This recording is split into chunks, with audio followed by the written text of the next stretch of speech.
Bonjour à toutes et à tous, bienvenue dans Filmnouche, votre émission préférée. Aujourd'hui avec moi, chef Néwin Bokhari. Et mon fidèle commis François-Xavier Godas. Vous exagérez Néwin, je sais au moins faire des pâtes. Bon, on va peut-être pas vous cuisiner un mets délicat, mais au moins on va vous stimuler les papilles. Oui, surtout lorsqu'on parle de cuisiner. N'en dites pas plus, tout de suite le sommaire.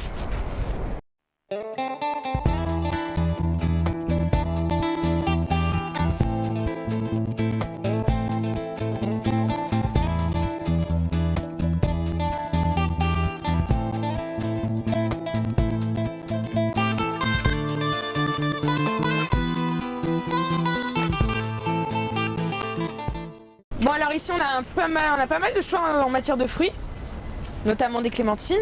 Oui, nous avons la clémentine, produit de saison, qui est très juteuse et très bonne. C'est de la clémentine feuille.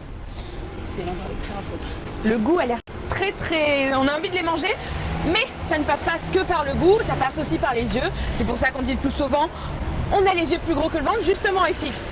Vous êtes concerné, vous avez été parti à la rencontre d'une photographe culinaire. Tout à fait, car le plaisir de la nourriture passe également par la vue. Des photographes un peu particuliers sont là pour nous donner envie de manger. Avec Guillaume Sonnet, nous sommes allés à Paris à la rencontre d'une de ces photographes afin d'en apprendre un peu plus sur ce métier encore méconnu du grand public. Et moi je vous retrouve juste après pour un sujet qui devrait vous rappeler des souvenirs.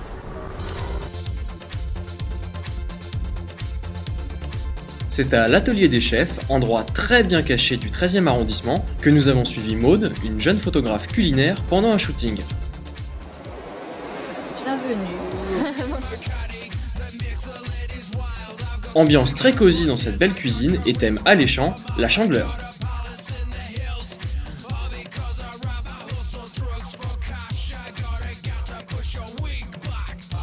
Pendant près de 2 heures, Maude va modifier et arranger plusieurs assiettes pour les rendre plus jolies et appétissantes. Un chef cuisinier est également présent pour l'aider dans cette tâche. Aux produits qu'ils ont, donc généralement c'est un produit, une recette. Il y a un petit livret qui est fait par la société Surbox avec ça. Et ensuite, au bout de 2 mois, nous on récupère ces photos et ces recettes qu'on peut mettre sur notre site. Donc, c'est pour ça que c'est un partenariat, c'est du donnant-donnant. C'est un vrai travail d'équipe entre la photographe, la styliste et le chef cuisinier. Tout doit être réalisé au détail près. On est en train de trouver le meilleur accord entre tous les éléments, la serviette, le verre, la fourchette. Donc dans quel sens on les met pour que ce soit le plus beau. Ouais, bah justement, on le verrait ici. Ah oui, et par contre de mettre plus comme ça. Après une matinée bien remplie à flasher sur des crêpes et de la marmelade à l'orange, Maude nous a emmenés à la Maison du Whisky, dans le 6e arrondissement, pour un autre projet sur lequel elle travaille en ce moment.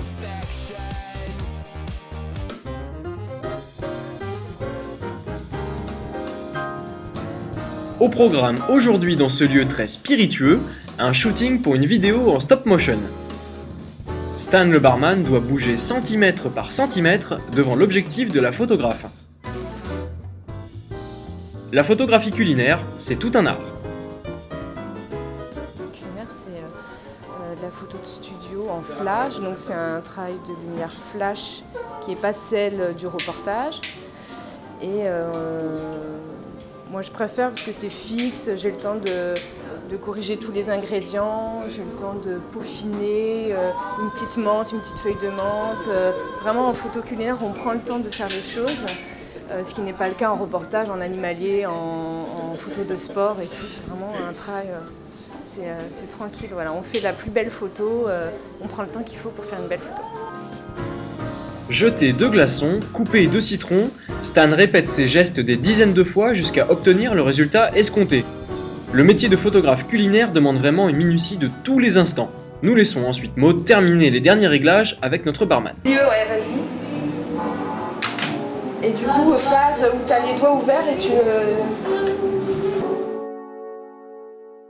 Direction maintenant la mairie du 1er arrondissement, où avait lieu le 5 novembre dernier la soirée d'inauguration du Festival international de la photographie culinaire. De nombreux jeunes photographes y présentaient leurs œuvres, mais c'est Jean-Pierre Stéphan, directeur du festival, qui nous en parle le mieux. C'est une jeune histoire parce que c'est la 5e édition cette année. C'est une manifestation professionnelle et grand public qui s'est donné pour mission de mettre en avant la photographie artistique liée à l'univers alimentaire. Les participants étaient libres dans la composition de leurs images, mais devaient rester fidèles au thème du festival cette année, le luxe et la fête. Les visiteurs ont donc pu admirer des compositions faites de coquillages et de sucre, de robes en fruits rouges ou encore de fruits de mer façon bouquet de fleurs. Je la découvre un petit peu celle-ci, hein, avec vous. Elle est plutôt féminine, elle est élégante, il faut aussi qu'elle soit appétante. Une photo culinaire de produits et de plats doit donner envie. Et je pense que là, on a envie de manger cette fleur ou de prendre ces grains de poisson. Ouais. Il n'a pas tort Jean-Pierre, voir toutes ces photos finit par nous donner faim. Après un bref passage par la case buffet, nous rejoignons Maude à la fin de la soirée. Elle aussi participe au festival cette année. Ces photos ne sont par contre pas exposées à la soirée d'inauguration, mais au Carrousel du Louvre, où nous la retrouvons quelques jours plus tard.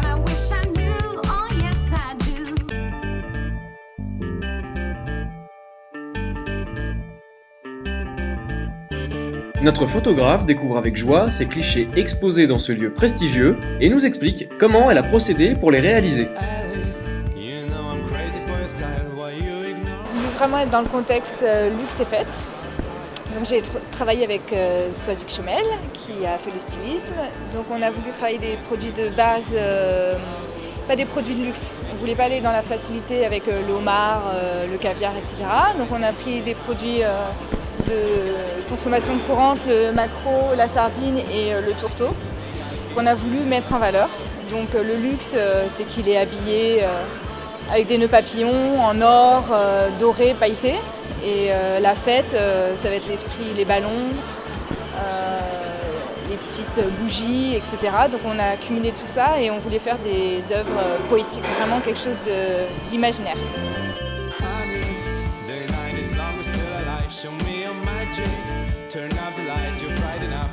La photo culinaire, ce n'est donc pas juste photographier de la nourriture, il y a un grand travail de réflexion en amont. De l'imaginaire, des belles couleurs et un certain talent pour la mise en scène, voilà le cocktail pour réaliser des clichés appétissants et qui attirent notre œil gourmand. Que vous ayez 10, 20 ou 50 ans, vous avez déjà tous réclamé ces œufs au chocolat avec une surprise à l'intérieur ou encore ces barres au caramel avec des blagues sur l'emballage. Eh bien, si ces souvenirs vous manquent, la Super Superette, le blog culinaire de Lucie et Mélanie, revisite ces grands classiques, le tout 100% fait maison. Alors adieu colorants et conservateurs, gardons que le naturel. Ces deux Parisiennes réinventent ces recettes tout en gardant le plaisir esthétique. Un reportage de Marie-Sara Boulot et Mohamed Laïba. Les deux jeunes femmes s'inspirent des formes et des ingrédients des produits industriels et composent à leur manière les recettes. Les aliments se ressemblent à quelques détails près. La Super Superette use de stratèges pour donner l'impression de déjà-vu. Lucie et Mélanie s'efforcent elles-mêmes de ne pas investir dans des moules spéciaux ou dans des outils spécifiques. Tout le monde peut reproduire les recettes avec les moyens du bord. Aujourd'hui, elles ont décidé de réaliser une recette déjà en rayon sur leur blog, Le Sauvage. L'imitation du fameux marbré au chocolat et à la vanille, aux couleurs de l'Afrique. On choisit les produits qui nous inspirent sur le moment, qui nous font plaisir. Des fois, rien qu'une petite promenade au supermarché, ça crée des envies de cuisine, voilà, juste en se promenant. Ou alors, je sais qu'il y a certains gâteaux, par exemple, moi que je mangeais quand j'étais petite, donc depuis longtemps j'ai très envie d'essayer de me lancer dans cette recette-là, donc c'est vraiment par coup de cœur. Et voilà, notre beau sauvage. 180 degrés au four pendant 35 minutes et c'est prêt. Il a l'air moelleux comme tout. Mais ressemble-t-il à celui qu'on connaît ? Il est mignon à côté, donc voilà. Il est assez moelleux en bouche aussi. Oui, il est bien moelleux, peut-être un peu plus étouffant et nourrissant. Quand elles ne sont pas en train d'améliorer des recettes, elles s'occupent du blog La Super Superette créé en 2008. Leur épicerie virtuelle regroupe toutes les imitations faites jusqu'ici. On fait ses courses avec les yeux. Le site propose gratuitement leurs recettes à choisir en rayons sucrés, salés, viennoiseries ou encore surgelés. On cuisine toutes les deux. En fait, on a chacune des recettes en cours qu'on fait chacune chez nous, qu'on photographie aussi chacune chez nous. Après, au niveau du site, Mélanie s'occupe plutôt de traiter les photos et moi, je m'occupe de rédiger le texte. Alors généralement dans les commentaires, les gens sont plutôt contents, ils nous expliquent comment s'est passée la recette, ils nous posent des questions sur des variantes possibles ou imaginable. Et oui, généralement, c'est des bons retours. Le 30 octobre, les deux blogueuses étaient invitées au Salon du Chocolat Porte de Versailles à Paris pour une démonstration. Direction le Pastry Show, encore faut-il le trouver. Non, pas ici. Non plus.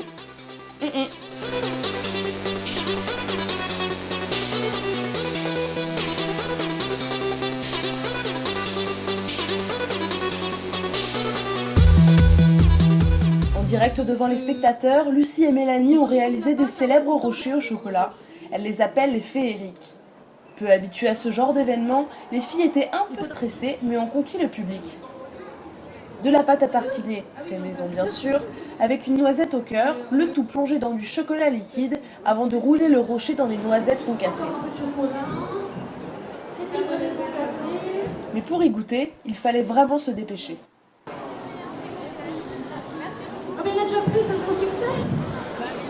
Une belle opportunité pour elles d'ouvrir les portes de leur supérette au grand public.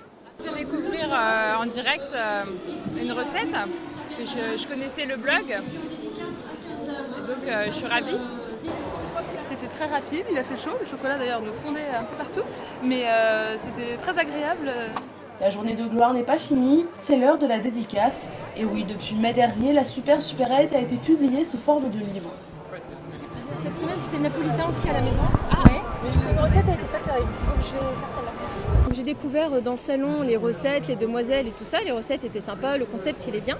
Et ce qui est bien après quand on descend, quand on feuillette le livre, c'est que le livre il est sympa, il est bien fait, il y a des petits commentaires sympas, les recettes elles ont l'air simples à suivre, à faire. Et bah voilà quoi, c'est l'essentiel. Parmi les 40 recettes, certaines sont inédites, comme des crèmes dessert ou des barres chocolatées qui n'apparaissent pas sur le blog. Les recettes qui marchent le plus en fait sur le blog, qui plaisent plus aux gens, c'est celles les plus iconiques de nos cours de récré en gros. Par exemple, hier on a fait on a publié avant-hier des barrés, donc des petites barres avec une blague voilà, autour. Sinon il y a les œufs surprises, tout ce qui est un peu iconique comme ça, c'est celle qui marche le mieux. Et il y a certaines personnes des fois qui nous envoient des mails pour nous demander si on peut refaire telle ou telle recette. Et voilà, c'est des choses qui ont le plus marqué leur enfance. C'est le début de la notoriété pour Lucie et Mélanie. Et si bientôt on faisait nos courses dans la supérette du coin.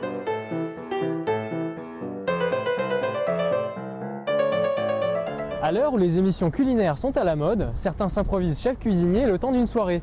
Petite différence, ces apprentis cuisiniers reçoivent des invités chez eux et non dans un restaurant. L'argent qu'ils gagnent n'est donc pas déclaré. Ces restaurants dits clandestins sont de plus en plus en vogue. D'ailleurs, certains sites font directement le lien entre hôtes et convives. Charlotte Attal a mené l'enquête avec Néwin Bokhari. Et après ce reportage, elle vous a préparé une surprise al dente.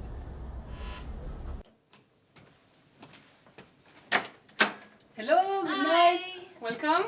How are you? I'm Anna. Alison. Hello. Hi, Natalie. Hello, Natalie. Hello. Alvin. Alban? Alvin. Alvin. Hello. Hello. Welcome.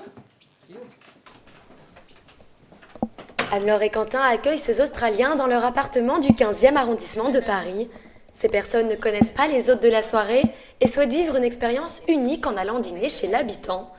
Un dîner convivial, mais pas tout à fait légal. Grâce au concept des restaurants clandestins, ces convives se sont retrouvés chez nos hôtes. Alors carottes des sables, carottes lavées ou carottes en botte Du lavé, 7-8. 7-8 et carottes lavées. Alors 8 belles carottes. Attends. Pour préparer ce dîner, Quentin va faire ses courses au marché de la Porte de Versailles. Un repas typiquement français organisé minutieusement par sa compagne Anne-Laure. Je suis plutôt parti sur un potimarron et des carottes pour justement faire une soupe de saison. L'automne arrivant, il faut se réchauffer. Je choisis maintenant mon plateau de fromage, donc en essayant de faire un petit tour de France de saveurs comme le titre de notre dîner. Donc on va essayer d'avoir des fromages un peu partout en France pour bien représenter notre terroir. Après les légumes, place au fromage frais. Le choix des produits n'est pas laissé au hasard. Beaufort, très fruité, non Généralement des produits de meilleure qualité, avec une meilleure sélection, plutôt qu'un supermarché où je ne sais pas d'où viennent les produits. Si Quentin se charge des courses, c'est Anne-Laure qui s'attelle à la cuisine. Transformer son chez-soi en restaurant le temps d'une soirée commence à émerger en France. Grâce à des sites comme Voulez-vous dîner, ce concept permet à des cuisiniers amateurs d'arrondir leur fin de mois. Je n'ai pas les moyens d'investir pour ouvrir un restaurant. Mon objectif, c'est pas d'être restaurateur, j'ai une autre profession à côté. Donc pour le plaisir de pouvoir recevoir du monde, tout en n'étant pas trop dérangé par toutes les charges à payer, les taxes, les règles d'hygiène, etc. Je dis pas que je fais à manger salement, hein, mais c'est des choses, des contraintes que j'ai pas envie d'avoir. Le principe, c'est par un site internet qui s'appelle Voulez-vous dîner que je peux rentrer en contact avec des étrangers de préférence. Moi, je préfère recevoir des étrangers. Eux, ils cherchent des gens chez qui aller dîner pour avoir une expérience authentique. Et moi, mon objectif, c'est d'avoir des gens qui vont être émerveillés par la cuisine française. En parlant de contraintes, Anne-Laure oublie de préciser un détail. Cet argent qu'elle gagne grâce à ses dîners n'est pas déclaré. Mais pour elle, rien n'est illégal. Il s'agit d'un partage de charges. J'invite des gens à dîner chez moi, je leur demande de participer à mon repas. Aujourd'hui, c'est pas quelque chose d'illégal d'inviter les gens et de leur demander de participer au repas. Après, effectivement, je ne paye pas de TVA, je ne paye pas de taxes à la nation. Aujourd'hui, rien n'existe dans la loi pour déclarer. J'ai regardé sur ma feuille de déclaration de revenus, il n'y a pas un champ qui dit repas illégaux à la maison. Je récupère 40 € sur un repas qui doit me coûter au moins 35 €. Donc on va dire que je gagne 5 € par personne à peu près.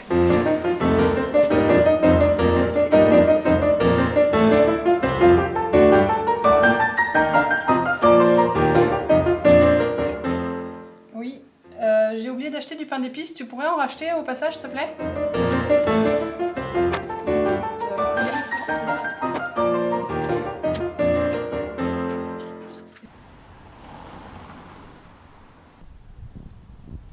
Selon la loi, Anne-Laure et Quentin sont bien dans l'illégalité. Véronique Safar, avocate au pénal, semble stupéfaite face à la souplesse de l'hôte. Ce principe de restauration clandestine pourrait coûter 75 000 € d'amende au couple et 5 ans de prison.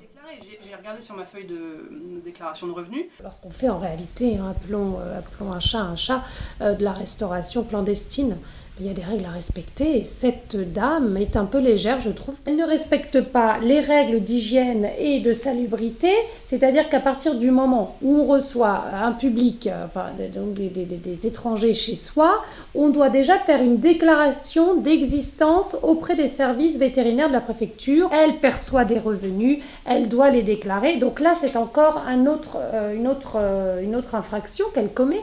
C'est l'infraction de non-déclaration de revenus, hein. C'est une infraction au fisc. La fraude fiscale n'est donc pas loin pour nos chefs cuisiniers d'un soir, mais ce ne sont pas les risques de ces dîners clandestins qui arrêteront nos hôtes. Retour au dîner avec Quentin, Anne-Laure et les Australiens et place à la blanquette de veau. Actually, I started at 5:30, and since then it's been like boiling. Les invités et les hôtes font connaissance autour de ce repas 100% fait maison. Partage et découverte sont les maîtres mots de cette soirée.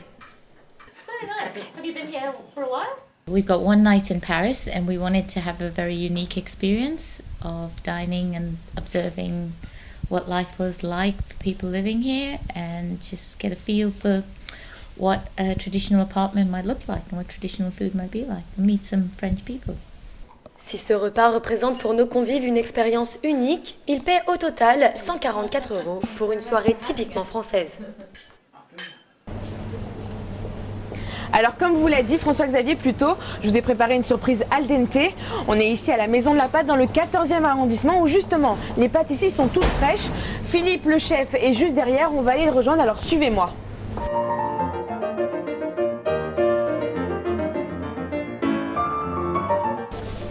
Bonjour Philippe. Bonjour.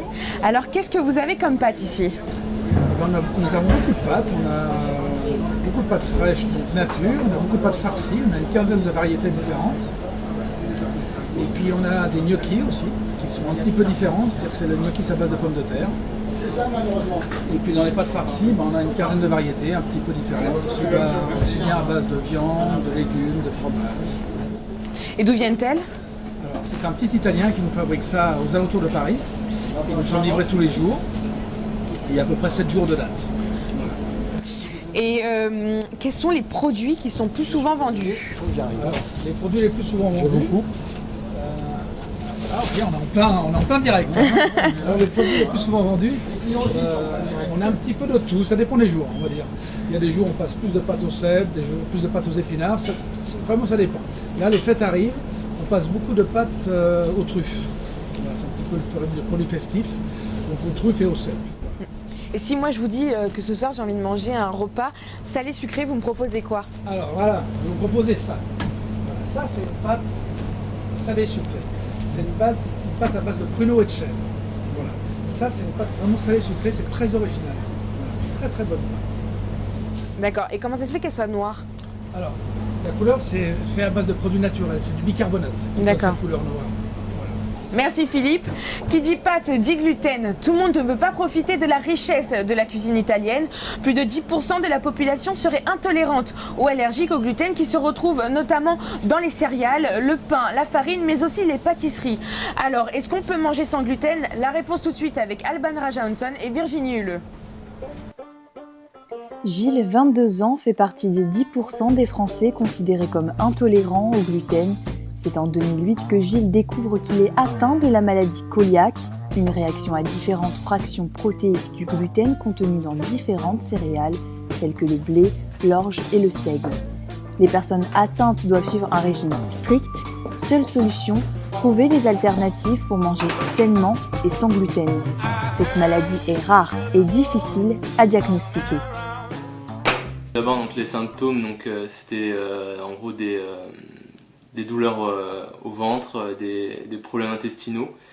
Et donc en fait j'ai décidé d'aller chez mon médecin pour voir d'où ça venait.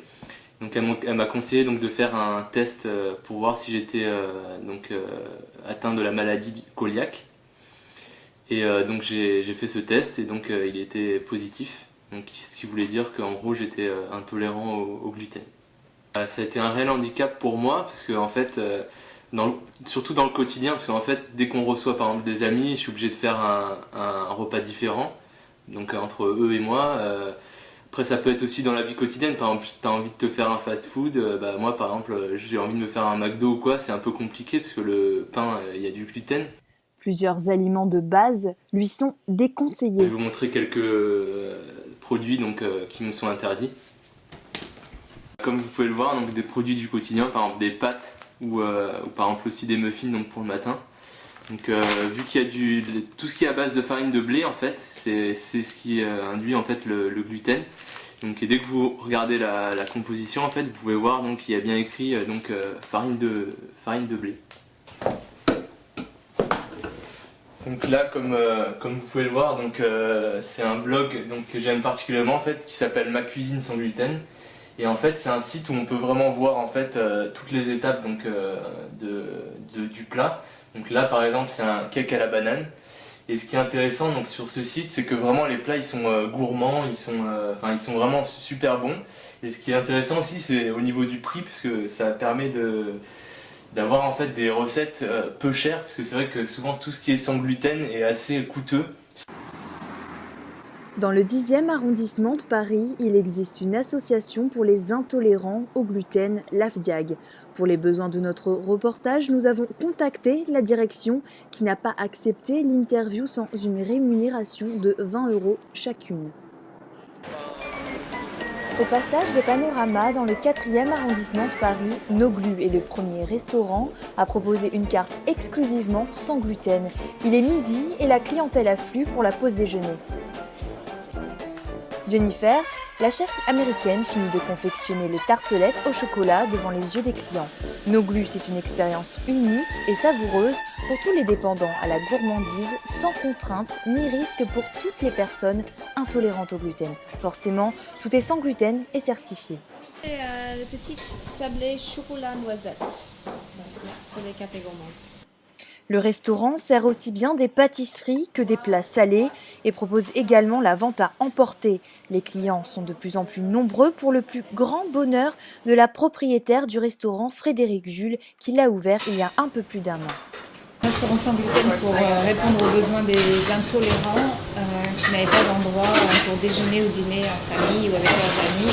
Une cuisine gourmande et qui ne comporte pas de traces de gluten. Les matières premières les plus chères, évidemment, les farines. farines certifiées sans gluten beaucoup plus chères et toutes les matières premières qui sont certifiées sont souvent bio. Donc comme vous savez, c'est un petit peu plus cher. Oui, tout coûte plus cher. Laurence est l'une des clientes les plus fidèles du restaurant et se dit en être tombée sous le charme. C'est des plats d'abord auxquels je n'étais plus habituée.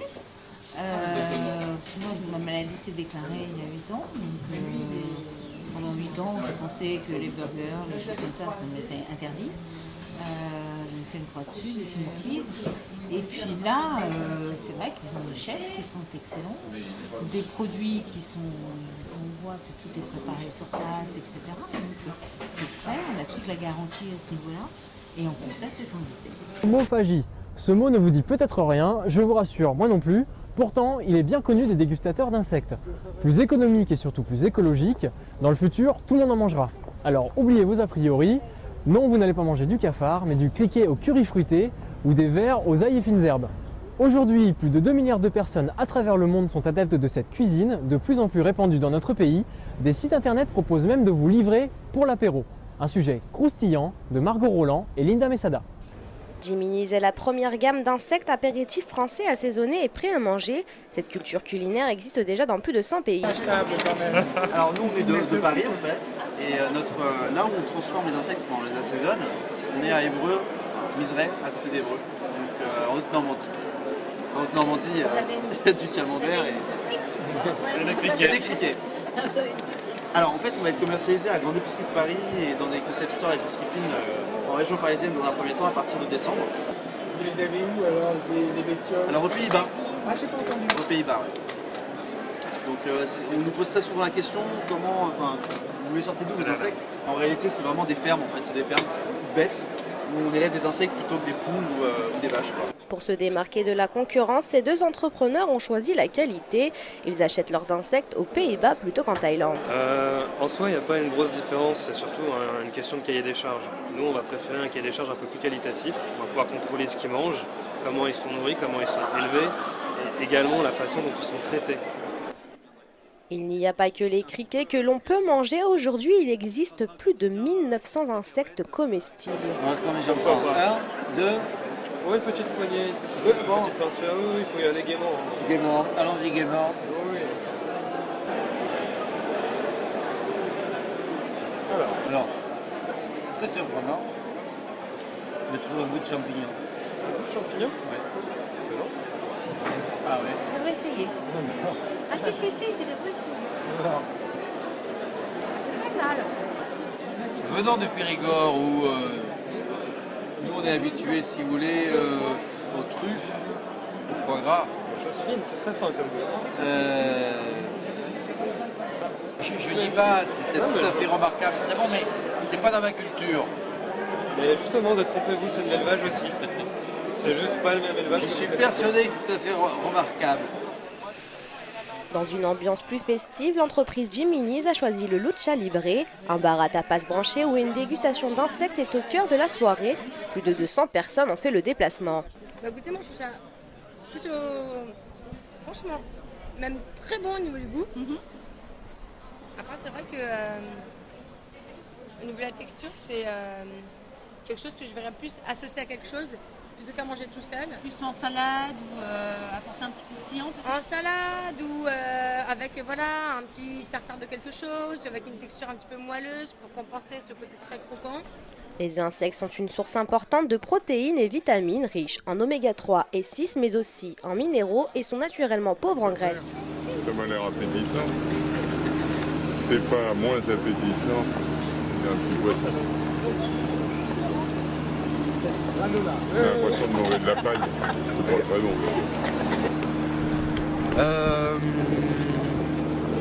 Ça n'a pas de goût particulier, mais pourquoi pas. C'est mangeable. Déjà c'est surprenant parce que manger des insectes on n'est pas habitué. Mais...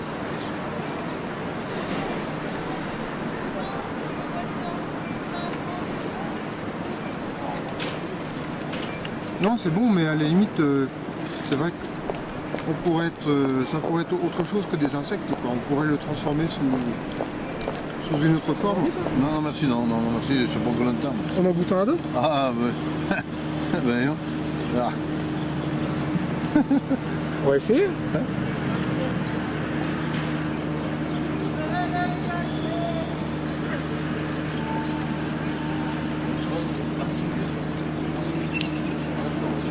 pas de goût. C'est bon quoi, ça on dirait des cornflakes. Ouais, très complexe. Les insectes vous dégoûtent, et bien sachez que vous en mangez 500 grammes par an sans le savoir. Ils sont naturellement présents dans les jus, les fruits et les légumes. Moi, je prépare un petit amuse-bouche à base d'insectes, donc avec une base de concombre tranchée en fines lamelles sur lesquelles je vais venir napper en fait avec une sauce tartare et avec un peu d'ail. Voilà, donc tout de suite je le fais. En 2050, nous serons 9 milliards sur Terre et autant d'êtres humains à avoir des besoins nutritionnels, notamment en protéines. Les insectes comestibles sont déjà considérés comme une alternative durable aux protéines animales. L'impact sur l'environnement est largement supérieur à celui des insectes. Une recette facile, originale et peu coûteuse, mais attention tout de même, les insectes contiennent les mêmes allergènes que les crustacés. N'hésitez pas à consulter un allergologue et ne prenez surtout pas de risques.